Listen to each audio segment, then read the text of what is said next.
आज की सबसे बड़ी और दिल दहला देने वाली खबर सीधे चीन के हांगकांग शहर से आ रही है, जहां भयानक आग ने पूरी रिहायशी बस्ती को तबाह कर दिया।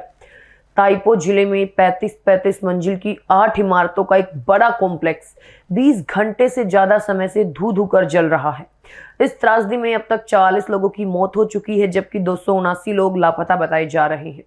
ये हांगकांग के इतिहास की सबसे घातक आग में से एक है। इतनी भीषण आग कैसे लगी और बचाव दल को किन चुनौतियों का सामना करना पड़ रहा है, आइए जानते हैं इस विस्तृत रिपोर्ट में। नमस्कार, आप देख रहे हैं हरिभूमि टीवी। हांगकांग का वांग फुक कोर्ट कॉम्प्लेक्स एक बड़े अग्निकांड का केंद्र बन गया। ये एक विशाल रिहायशी इलाका था जिसमें करीब 2000 अपार्टमेंट थे।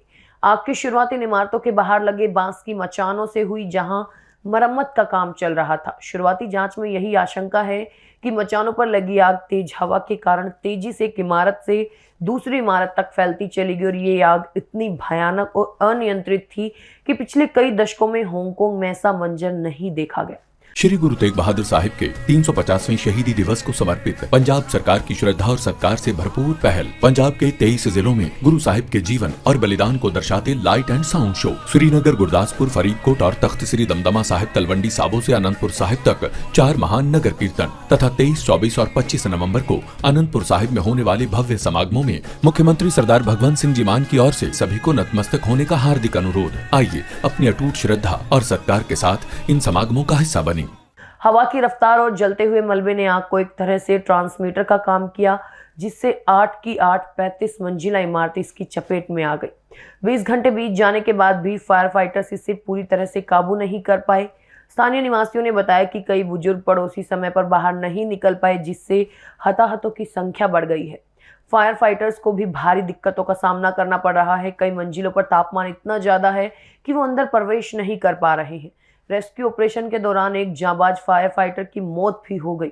पुलिस और बचाव दल अभी भी ये पता लगाने में जुटे हैं कि कितने लोग लापता हैं, कितने सुरक्षित निकाले गए, और लगभग 900 लोग अपने घर छोड़कर अस्थायी शेल्टरों में पहुंच गए हैं, जो क्वांग फुक कम्युनिटी हॉल और अन्य स्थानों पर बनाए गए हैं।